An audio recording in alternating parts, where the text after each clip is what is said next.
So today we're looking at a basic breadth first search simulation along with its pseudocode. Let's get into it. আমরা previous video DFS এর মতো we are picking the color coded pseudocode of breadth first search. So আমরা এখানে point to be noted, white means unvisited node, gray means the node is currently being explored, and black means the node is completed.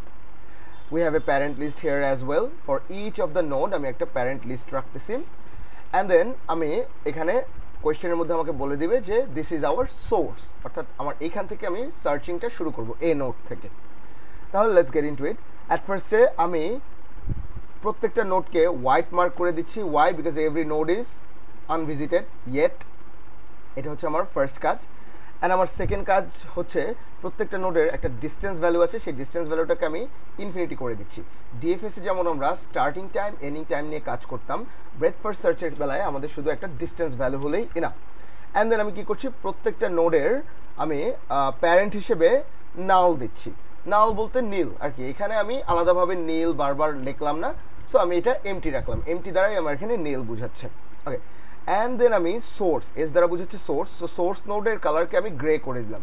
So এই যে source node হচ্ছে আমার এ, তাই এর colour আমি grey করে দিলাম। সো দেন আমার এই লাইনটাকে কমপ্লিট করতে হবে। এই লাইনটাতে আমার বলতেছি কি সোর্স নোডের ডিস্টেন্সটাকে 0 করে দিব। সো সোর্স নোডের ডিস্টেন্সটাকে আমি 0 করে দিলাম। দেন সোর্স নোডের প্যারেন্টে নীল দিয়ে দিলাম। তো সোর্স নোডের প্যারেন্টে অলরেডি নীল এক্সিস্ট করতেছে। একটা কিউ ডিক্লেয়ার করলাম, so this is our queue. And then আমরা এন কিউ করে দিলাম সোর্স নোডটাকে। তাহলে সোর্স নোড এ কে এন কিউ করে দিলাম। এখানে পয়েন্ট টু বি নোটেড, আমরা এন কিউ যখন করব ওই নোডের ডিস্টেন্সটাকে সহ এন কিউ করবো। সো এখানে সোর্স নোডের ডিস্টেন্সটা 0, সো আমি 0 সহ এটাকে এর পাশে 0 সহ এন কিউ করলাম। অ্যান্ড দেন আমি দেখবো যে কিউকে আমার খালি কিনা। কিউ যেহেতু আমার খালি না, তাহলে আমি কিউর মধ্যে লুপটাতে ঢুকবো। লুপে ঢুকে আমি ডি কিউ করবো। As it is a queue, queue আমাদের FIFO রুল অনুসারে চলে, অর্থাৎ ফার্স্ট ইন ফার্স্ট আউট। তাহলে আমার একদম ফার্স্টে যেটা ইন হয়েছিল, অর্থাৎ আমাদের একদম নিচ থেকে ডিকিউ করা শুরু করবে। তাহলে আমার এটা এখানে ডিকিউ হয়ে যাবে। তাহলে এ কিন্তু আমার ডিকিউ হয়ে গেল। আমি বাম পাশে এখানে লিখে রাখলাম যে কি কি আমার ডিকিউ হচ্ছে। এ আমার ডিকিউ হয়ে গেল, রাইট? তাহলে এ যদি আমার ডিকিউ হয়ে যায়, আমরা কি করব, এই এর প্রত্যেকটা অ্যাডজাসেন্ট নোড যাব। অর্থাৎ আমার এখানে এ এর অ্যাডজাসেন্ট নোড আছে কি কি, সি অ্যান্ড বি। অ্যান্ড যে চেক করব যে এই অ্যাডজাসেন্ট নোডগুলোর মধ্যে কোনটা কোনটা আনভিজিটেড, অর্থাৎ এই লাইনে আমরা চেক করলাম যে এই যে এর যে দুটো অ্যাডজাসেন্ট নোড আছে এদের কোনটা কোনটা আনভিজিটেড, অর্থাৎ হোয়াইট কালার কোডেড। সো এখানে সি বি দুইটাই হোয়াইট কালার কোডেড। তারপর আমরা কি করব, ওদেরকে গ্রে করে দিব। সিন্স কারেন্টলি আমরা ওদেরকে এখন আবার এক্সপ্লোর করা শুরু করছি, সো ওদেরকে আমি গ্রে কালার করে দিলাম। দেন ওদের ডিস্টেন্সে আমার একটু আগে যে নোড থেকে আসলাম সেই নোডের ডিস্টেন্সের সাথে 1 অ্যাড করে বসায় দেব। অর্থাৎ আমি সিতে অ্যান্ড বিতে একটু আগে এ নোড থেকে আসছিলাম, রাইট? তাহলে এ নোডের ডিস্টেন্স যত ছিল তার সাথে 1 অ্যাড করে বসায় দেব। অর্থাৎ এ নোডের ডিস্টেন্স ছিল 0, সো আমি এদের ডিস্টেন্সকে, দুইটার ডিস্টেন্সকে এদের আমি 1 বসায় দিতে পারি, রাইট? অ্যান্ড দেন এদের প্যারেন্টের মধ্যে আমি সোর্স নোডটাকে, বা সোর্স নোডটা বলতে এইমাত্র যে নোডটা থেকে আসলাম সেই নোডটাকে বসাবো। অর্থাৎ এইমাত্র আমি এ নোড থেকে সি অ্যান্ড বি পেলাম, তাহলে আমি সি অ্যান্ড বি এর প্যারেন্ট হিসেবে এ কে বসায় দেব। দেন আমি ফাইনালি এই সি আর বি কে এন কিউ করবো। অর্থাৎ আমি কি করছি, এই বি অ্যান্ড সি দুইটাকে এন কিউ করছি। So B1 and C1 will be enqueued. And then after it is finally done, আমি আমার কারেন্ট একটু আগে যে নোটটা ছিল, যে নোটটা থেকে আমি অ্যাকচুয়ালি আসলাম, অর্থাৎ আমার এ নোটটা থেকে আমি এই দুইটা জিনিস পেয়েছিলাম না, তাহলে এ নোডে এই মানে এ নোডের অ্যাডজাসেন্ট সবগুলোকে এনকিউ করার পর ফাইনালি আমি বলতে পারবো যে আমার এ নোডের কাজ কমপ্লিটলি ডান। তাই আমি এ নোডকে ফাইনালি আমি লাস্ট লাইনে ব্ল্যাক করে দিচ্ছি। দ্যাট মিনস আমার এ নোডের কাজ অ্যাকচুয়ালি কমপ্লিটলি ডান। ওকে, সো আমার এ নোড এখানে ব্ল্যাক হয়ে গেল, ডান হয়ে গেল। এখন আমরা আবার সেম ওয়েতে এই লুপের এই জায়গা থেকে চেক করা শুরু করব, এই জায়গাটা থেকে চেক করা শুরু করব যে আমার কিউ কি এমটি কিনা। যেহেতু আমার কিউ এমটি না, what I will do is আমি ডিকিউ করব। এখানে আমি কোনটাকে ডিকিউ করব, যেহেতু ফার্স্ট ইন ফার্স্ট আউট, তাহলে বি ফার্স্টে আসছিল, তাহলে বি আমার এখানে ডিকিউ হবে। তাহলে এখানে আমার বি ডিকিউ হয়ে গেল। বি যদি ডিকিউ হয়, ডিকিউ হওয়ার পর কী হবে, বি এর যতগুলা আনভিজিটেড নোড আছে, বি অ্যাডজাসেন্ট নোড আছে, অর্থাৎ বি কে ডিকিউ করলাম, রাইট? তো বি এর যতগুলো আনভিজিটেড অ্যাডজাসেন্ট নোড আছে সেগুলো আমরা চেক করব। তো এখানে বি এর যদি অ্যাডজাসেন্ট নোড দেখি, একটা ছিল এ আর একটা হচ্ছে এখানে সি। তো সি এ দুটোই কিন্তু ভিজিটেড, কারণ দুটোই কিন্তু একবার না একবার হলেও হোয়াইট কালার করা হয়েছে, রাইট? এমন কোনো বি এর কিন্তু এমন কোনো অ্যাডজাসেন্ট নোড নাই যেটা unvisited or in other words white coloured. তো এরকম যেহেতু কোনো নোড নাই, আমি আর এই লুপের মধ্যে ঢুকতে পারলাম না। আমি ডিরেক্টলি কী করতে পারলাম, বি কে ব্ল্যাক করে দিলাম। তাহলে বি কে আমি ব্ল্যাক করে দিই, কারণ কি আমার বি কমপ্লিটেড, বি থেকে আর কিছু আমার করার নাই। তারপর আমি আবার এই লাইনে ফেরত গেলাম, অর্থাৎ আমার কিউটা চেক করলাম, কিউটা যেহেতু এমটি হয় নাই, তাহলে এখন আবার কি এখান থেকে সি ডিকিউ হয়ে যাবে। তাহলে সিটা ফাইনালি আমার পপ অর্থাৎ ডিকিউ হয়ে গেল। সি ডিকিউ হওয়ার পর আমি কি চেক করতেছি, সি এর যে কয়টা আমার অ্যাডজাসেন্ট নোড আছে সেগুলোর মধ্যে কোনটা কোনটা আনভিজিটেড। তাহলে সি এর অ্যাডজাসেন্ট নোড আছে এ, বি অ্যান্ড ডি, তার মধ্যে আনভিজিটেড অর্থাৎ white coloured is only D. তাহলে আমি এই ডি কে নিয়ে জাস্ট কনসার্ন এখন। তাহলে এই ডি কে আমি ফার্স্টে কি করে দিলাম, গ্রে কালার করে দিলাম। কেন? কারণ I am currently exploring D.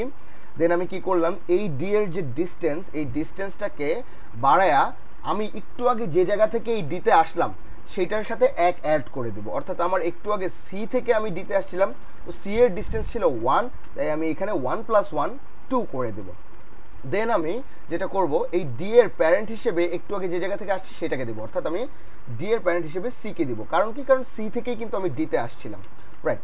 এরপরে আমি ফাইনালি যে কাজটা করব, প্যারেন্ট দেওয়ার পরে আমি এই ডিটাকে এবার ফাইনালি আবার এন কিউ করে দেবো। তাহলে এই যে D2 আমার এখানে এন কিউ হয়ে গেল। তাহলে D2 এন কিউ করার পর we do the same thing. আমি আবার কিউ চেক করলাম, কিউ চেক করার পর যেহেতু কিউ এমটি না, তাহলে একদম যেটা ডিকিউ হওয়ার কথা সেটা ডিকিউ হবে। তার মানে এখানে এখন আমার কারেন্টলি ডি ডিকিউ হবে। ডি ডিকিউ হওয়ার পর what I will do is, আচ্ছা one thing to be noted, আমার যে মোমেন্টে সি এর আর কোনো অ্যাডজাসেন্ট নোড থাকে না সেই মোমেন্টে কিন্তু আমরা সি কে একটু আগে ব্ল্যাক কালার করে দিতে ভুলে গেছিলাম। ব্ল্যাক কালার মানে আমার সি টোটালি কমপ্লিট। কেন? কারণ সি এর যে কয়টা অ্যাডজাসেন্ট নোড ছিল এ, বি, ডি, সব কয়টাই কিন্তু আমার মানে ঢোকা হয়ে গেছে, সব কয়টাকে কিন্তু আমার কিউ এর মধ্যে ঢুকানো হয়ে গেছে। দ্যাটস ওয়াই আমি সি কে কমপ্লিট করতে পারি, অর্থাৎ আমি এই লুপের কাজ কমপ্লিট করে ফেলছি সি এর জন্য। তাই আমি এই লুপ থেকে বের হয়ে ফাইনালি কিন্তু আমি এখানে এসে পড়তে পারি, রাইট? তাহলে কি, সি কে আমি ব্ল্যাক করে দিলাম। তারপরে আমি ফাইনালি এখন আবার কিউতে ফেরত যাচ্ছি, কিউতে ফেরত যেয়ে ডি কে ডিকিউ করলাম। তাহলে ডি কে ডিকিউ করার পর আমি আবার চেক করতেছি ডি এর যে কয়টা অ্যাডজাসেন্ট নোড আছে সেগুলোর মধ্যে আনভিজিটেড কোনটা কোনটা। তো আমি দেখতেই পাচ্ছি ডি এর একমাত্র অ্যাডজাসেন্ট নোড আনভিজিটেড আছেই হচ্ছে ই। তাহলে আমি কি করতেছি, ই কে ফার্স্টে গ্রে কালার করে দিচ্ছি। Why? Because E is currently being explored. Then আমি যেটা করতেছি, আমার ই এর ডিস্টেন্সকে একটু আগে যেটা ছিল 2 ছিল, রাইট? ডি থেকে যেহেতু ইতে গেছি, ডি এর ডিস্টেন্সের সাথে আরও এক অ্যাড করে এখানে 3 বানায়া দিচ্ছি। অ্যান্ড দেন আমি ই এর প্যারেন্ট হিসেবে ডি কে দিয়ে দিচ্ছি। অ্যান্ড দেন আমি ফাইনালি এই ইটাকে এন কিউ করে দিচ্ছি, ইটাকে 3 হিসেবে এন কিউ করে দিচ্ছি। এরপর আমি চেক করতেছি এই ডি এর কি আর কোনো অ্যাডজাসেন্ট নোড ছিল। যেহেতু এই ডি এর আর কোনো অ্যাডজাসেন্ট নোড ছিল না, তাহলে আমি ফাইনালি এই ডি কে কিন্তু ব্ল্যাক কালার করে দিচ্ছি, অর্থাৎ কমপ্লিটেড। এখন আমি আবার কিউতে ফেরত যাচ্ছি, কিউতে ফেরত যাওয়ার পর আমি এখান থেকে ই কে ডিকিউ করতেছি। ই কে যদি আমি ডিকিউ করি, ই কে ডিকিউ করার পর সেই মতে আমি দেখতেছি ই এর কোনটা কোনটা আনভিজিটেড অর্থাৎ হোয়াইট কালার্ড নেইবারিং বা অ্যাডজাসেন্ট নোডস আছে। তো আমি দেখতেছি জি অ্যান্ড এফ দুটোটাই আমার এখানে আনভিজিটেড অর্থাৎ হোয়াইট কালার্ড নোডস। তাহলে আমি কি করতেছি, ফার্স্টে দুটোটাকে আমি গ্রে বানায়া দিচ্ছি। কেন? কারণ দিস উইল বি ভিজিটেড নাও। এরপরে আমি কি করে দিচ্ছি, দুটার ডিস্টেন্সই একটু আগের ডিস্টেন্সে যেটা ছিল 3 সেটা থেকে 1 বাড়ায় দিচ্ছি, অর্থাৎ দুটার ডিস্টেন্স এখানে 4 হয়ে যাবে। কারণ আমি এই দুইটাতে গেছিলাম কি থেকে, 3 থেকে, অর্থাৎ ই থেকে। ই এর ডিস্টেন্স 3 ছিল, তাহলে এখানে ই এর ডিস্টেন্সের সাথে আরও 1 অ্যাড হয়ে যাবে। ওকে, সো এখানে আরও 1 অ্যাড হয়ে গেল। অ্যান্ড দেন এগুলোর প্যারেন্ট হিসেবে অর্থাৎ জি অ্যান্ড এফ এর প্যারেন্ট হিসেবে আমি ই কে অ্যাড করতেছি, ই কে অ্যাড করলাম। অ্যান্ড দেন আমি ফাইনালি দুটোটাকে কিন্তু এন কিউ করে দিচ্ছি। তাহলে আমি জি এফ 4 4 দুটোটাকে আমি বেসিক্যালি এন কিউ করে দিলাম। অ্যান্ড দেন আমি কিন্তু ফাইনালি কে ব্ল্যাক কালার করে দিয়ে দিচ্ছি, কারণ এর আমার সব কাজ কিন্তু এখন ডান। এর আর কোনো অ্যাডজাসেন্ট নোড নাই যেগুলো আনভিজিটেড। তারপরে আমি আবার কিউতে ফেরত যাচ্ছি, কিউতে ফেরত যেয়ে আমি দেখতেছি ফার্স্ট ইন ফার্স্ট আউট, তাহলে এইটা ডিকিউ হবে, এখানে জি কিন্তু ডিকিউ হবে, রাইট? তাহলে এখানে জি ডিকিউ হলো। জি যদি ডিকিউ হয়, জি ডিকিউ হওয়ার পর আমি সেই ওয়েতে চেক করব জি এর কোনো আনভিজিটেড এমন নোড আছে কিনা। আমি দেখতে পাচ্ছি যে জি এর একটা আনভিজিটেড নোড আছে এইচ, তাহলে আমি ওইটাকে ফার্স্টে ভিজিট গ্রে কালার করে দিচ্ছি। দেন আমি যেটা করতেছি ওইটার ডিস্টেন্সকে জি এর থেকে এক বাড়ায়া 5 করে দিচ্ছি। অ্যান্ড দেন আমি যেটা করতেছি এটার প্যারেন্ট হিসেবে এইচ এর প্যারেন্ট হিসেবে জি কে আনতেছি। অ্যান্ড দেন আমি ফাইনালি এটাকে এন কিউ করতেছি কিউতে, অর্থাৎ আমার এইচটা এখানে এন কিউ হয়ে গেলাম। অ্যান্ড দেন আমার এইচ এর সাথে কিন্তু আমার 5টা অর্থাৎ ডিস্টেন্সটাও কিন্তু আমার এন কিউ হবে। দেন আবার ফাইনালি যেহেতু জি এর আর কোনো এমন নোড বাকি নাই, তাই কিন্তু আমি ফাইনালি এখানে জি কে ব্ল্যাক কালার অর্থাৎ ফিনিশ বা কমপ্লিটেড করে দিচ্ছি। তারপরে কি আমার কাজ শেষ হয়েছে? আমার কিন্তু কাজ শেষ হয় নাই, আমি এখন কি আরও দুইটা বাকি আছে। আমি এফকে আবার ডিকিউ করে দিই, তাহলে এখানে আমি এফকে ডিকিউ করলাম। এফকে ডিকিউ করার পর আমি সেই ওয়েতে চেক করব এফের কি এমন কোনো অ্যাডজাসেন্ট নোড আছে যেগুলো আনভিজিটেড। আমরা যদি একটু চেক করে দেখি এফের আর এমন কোনো অ্যাডজাসেন্ট নোড নাই যেগুলো আনভিজিটেড। আনভিজিটেড বলতে আমি কি বুঝেছি? হোয়াইট কালার, এমন কোনো নোট কিন্তু আর নাই। তাহলে আমি কি করে দিতে পারতেছি? এফকেও ডিরেক্টলি ব্ল্যাক কালার করে দিতে পারতেছি। অ্যান্ড দেন আবার কিউতে আমি ব্যাক যাচ্ছি, কিউতে ব্যাক যাওয়ার পর আমি কি কোনটাকে ডিকিউ করব? এইচকে ডিকিউ করব। তাহলে এইচকে ডিকিউ করার পর আমি আবার চেক করতেছি যে এইচের কি এমন কোনো অ্যাডজাসেন্ট নোড আছে যেগুলো আনভিজিটেড। আমরা দেখতে পারবো যে এইচের এমন কোনো অ্যাডজাসেন্ট নোডই নাই যেগুলো আনভিজিটেড বা হোয়াইট কালার। সো আমি কি করে দিচ্ছি? এইচকেও ফাইনালি ব্ল্যাক কালার করে দিচ্ছি।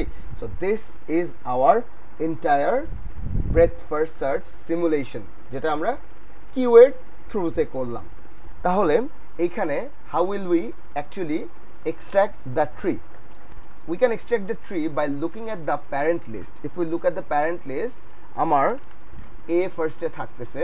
দেন আমরা সেই যেহেতু a আমার এখানে কোনো a এর প্যারেন্ট নাই, তাহলে a is the root node. And then B আর সি এর প্যারেন্ট a, তাহলে বি আর সি এর parent would be a। and then আমার d এর প্যারেন্ট আবার c, that means এখানে d এর parent would be c and e এর প্যারেন্ট would be d। এই যে এখান থেকে দেখতে পাচ্ছি e এর parent would be d and then f আর g এর parent would be e। so basically f and g এর parent would be e। and then finally h এর parent would be g, so g would be finally h's parent। so this is our BFS tree। so আমরা actually BFS tree টা parent list দেখে খুব easily decipher করে দিতে পারি, right? so this will be our BFS tree। and আমরা now comes the question, আমাদের BFS actually কি ধরনের operations করতে পারে। so first and very important operation for breadth first search would be breadth first search can determine the minimum number of hops or edges I will have to jump to reach any node। what this means is basically আমার গ্রাফটা ছিল হচ্ছে, আমি গ্রাফটাকে যদি আবার একটু নিয়ে আসি, আমার গ্রাফটাকে আমি মুছে ফেলছিলাম, আমি গ্রাফটাকে যদি একটু নিয়ে আসি, so basically this is our graph. So এখানে গ্রাফ থেকে আমার সোর্স হচ্ছে আমার A, right? So this is our source. So BFS আমাকে বলতেছে এই সোর্স থেকে প্রতিটা নোডে মিনিমাম কয়টা এজ বা কয়টা রোড প্যাথ পার করে আমার যাওয়া লাগবে। অর্থাৎ এখানে ই এর ডিস্টেন্স আমার 3 পেয়েছিলাম, রাইট? এইটা দ্বারা আমার বুঝাচ্ছে হচ্ছে যে আমি যদি 3তে যাইতে হয়, মানে আমার যদি এ থেকে ইতে যাইতে হয়, আমার মিনিমাম 3টা এজ ক্রস করতে হবে। একটা এজ এটা, একটা এজ এটা, একটা এজ এটা। এখানে এটার ভ্যালু ছিল 5, রাইট? এই যে 5 দ্বারা বোঝাচ্ছে এ থেকে আমার যদি এইচে আসতে হয়, আমার মিনিমাম 5টা এজ ক্রস করে আসতে হবে। একটা, দুইটা, তিনটা, চারটা, পাঁচটা। alright, so this is very important। so BFS can determine when BFS can determine how many edges we will need to pass to get to a certain node। but BFS can only determine this when the edge costs are same. অর্থাৎ আমার এইখানের প্রত্যেকটা এজের আমার cost যদি uniform হয় অর্থাৎ same হয়, যেমন এখানে প্রত্যেকটা আমার এখানে এজের কোনো কস্ট দিই নাই, কস্ট না দেওয়া মানে প্রত্যেকটা আমার এখানে 1 আছে, রাইট? 1 1 1 1 1 1 1, রাইট? আমি যদি এখানে 1 না দিয়ে আমি যদি প্রত্যেকটাকে চাইলে 10 10 10ও দিতাম তাহলেও it would be same.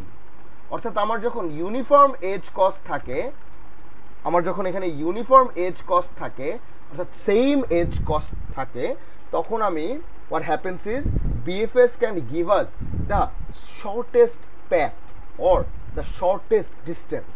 I will see you at the next video. Thank you.